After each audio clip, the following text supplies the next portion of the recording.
And I'm Bev Murrell. Welcome back to my living room. It's lovely to see you again.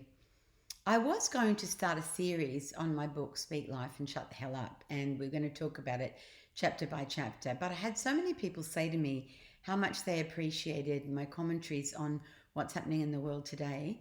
I thought, well, maybe I'll leave that to a bit later and we can just keep going on the way that COVID 19 is affecting us as societies in the world, as families, in jobs, economy, all the rest of it. And so that's what I'm going to talk about today because I know that you, like me, will have heard a whole lot of people say, I'll be so glad when we get back to normal. When we get back to normal, I'm going to do this. And when we get to normal, I'm going to be so glad because, and all the rest of it. And maybe you've said it, and maybe I've said it. And it's quite an interesting thing because you know what? The world changes and it changes around catalytic events like this one. A friend of mine, Kathleen Pickering, who had lost her husband a few years ago, wrote this on social media and I was just really impacted by it. It was such a powerful paragraph. And so I'm going to read it to you. And it says, "Who broke the world? The first few weeks and months after my husband's unexpected death, we were in deep shock. I remember having moments of feeling like I'd been suddenly thrown into an alternative universe because we watched a lot of sci fi. It felt as though I was waiting for something to undo the tragedy and put me back into my real life again. Logically, of course, I knew that wouldn't happen, but it took a while for my emotions to catch up with the shock. And it took longer still for our family to adjust to the new normal that had become our life. Life is a bit like that for all of us at the moment. I hear people talking about getting back to normal. We want what has happened to be undone and the life to revert back to how it was. But what has happened is momentous. It has changed our world. Even if we remain untouched by illness and death, our world will not. Businesses will close, habits will change, church will change, the way the world works may change. Some of these will be bad changes, some will be good, but it will take time to adjust to the shock of what has become our new normal and the new normal which is still developing. Shock takes time to adjust to. This alternate universe is now our world. There will be good things in it and we will adjust to it. It will just take time. I think that is so profound. I love the way that Kathleen has expressed that. And I know that for every generation, there are major events that have caused total rejigging of our society. There's just been complete changes, and that has happened all through the history of the world. Massive changes have taken place. There have been other pandemics, there have been wars, there have been natural disasters, and each of those has taken their toll, mostly in localized places. But in this case, and in some cases, it's been everywhere. Now, some nations have been able to deal really well with COVID 19, and I know that Australia is one of those. But even though we've been able to deal with the health issues, in actual fact, our economy has suffered just as much because part of the dealing with the health issues have been lockdown.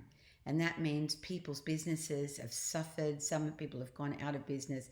People have lost their jobs.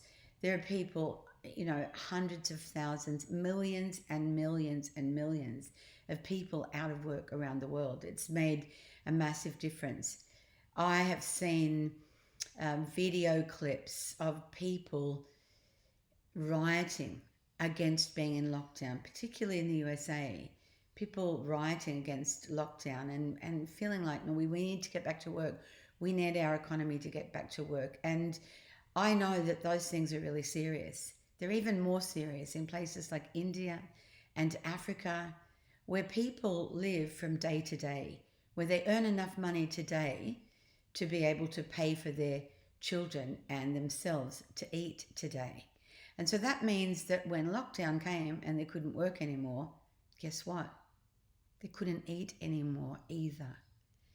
And so, we've seen just massive changes. And even though a lot of people are out of work now, a lot of people are struggling financially, the other side of that is charities are now asking for money more. They're saying, we really have a greater need because more people are lining up. The food banks are overwhelmed.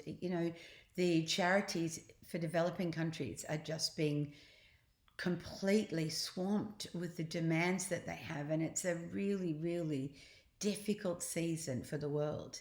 And so I suppose the first thing I want to say is in Western countries, especially if you have not been badly financially hit, maybe your biggest challenge is the kids and how to homeschool the kids and how to keep everybody from killing each other. And I know from experience that that is a challenge. And I was never even in lockdown with my kids, although sometimes they were in lockdown.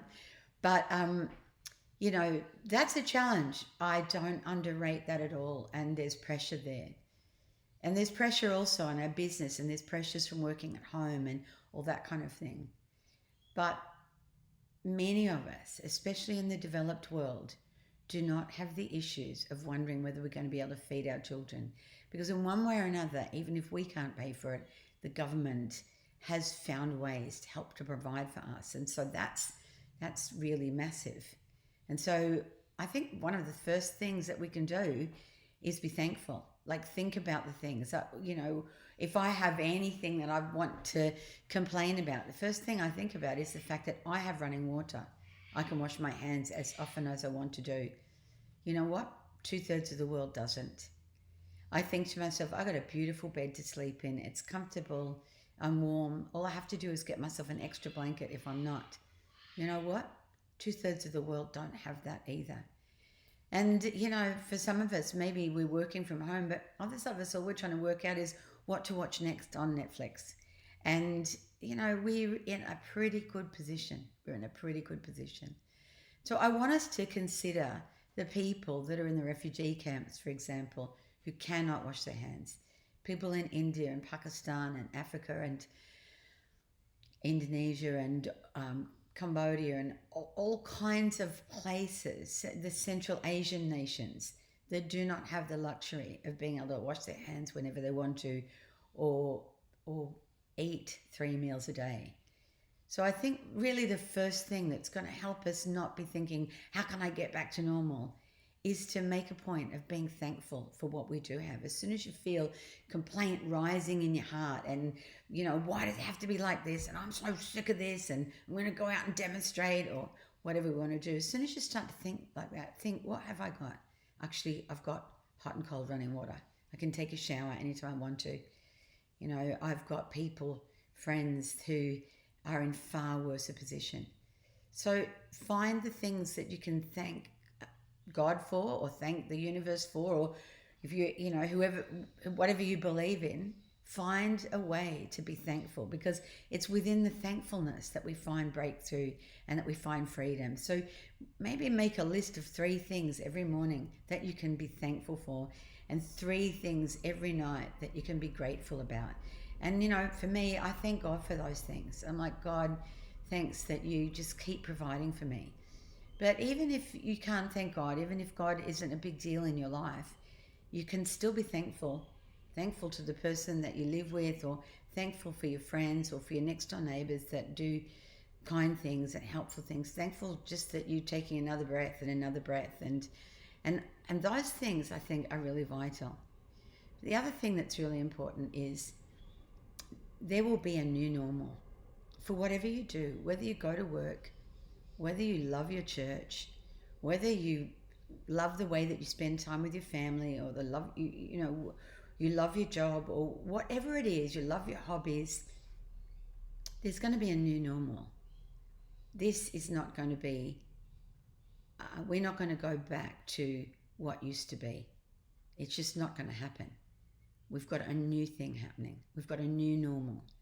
And we just don't know what it is. It's like that we've lived in this great big room, and now we've left the room and we're in this massive hallway, and we can see the door ahead of us that we're going to go into, but we don't know what's on the other side of that door because we're in the hallway right now. And I want to encourage you, make the best of the hallway. Make the best of it. If you've got the opportunity to learn new things, learn them. If you've got the opportunity to find ways to understand your kids better and maybe reacquaint with them, do that. If your marriage has been suffering, find ways to talk with each other and care for each other and express the fact that you do love each other and that you want to find a way to re-establish the good connections that you had in the first place. You know, learn a new skill, do a new hobby, have some reading time, or, download um, a reading book app and listen to some stories. Don't just keep the television on. Listen to music. Maybe sit outside and just think. Sit in the sun if the sun's out, and just think. Think about what you want when the new normal begins to unravel. What do you want from that? And how can you change in order to get to be really happy with who you are in the new normal? So all of that, I think it's worthwhile thinking about, it's worthwhile talking about. And so I just want to leave you with a blessing, because I'm blessed. And I think for many of us, we are in a really blessed environment. Remember what you do have before you start talking about what you don't have. And maybe that will help change your heart and your attitude. And that's going to help usher us into whatever the new normal looks like. Okay, I'll see you next week. Bye.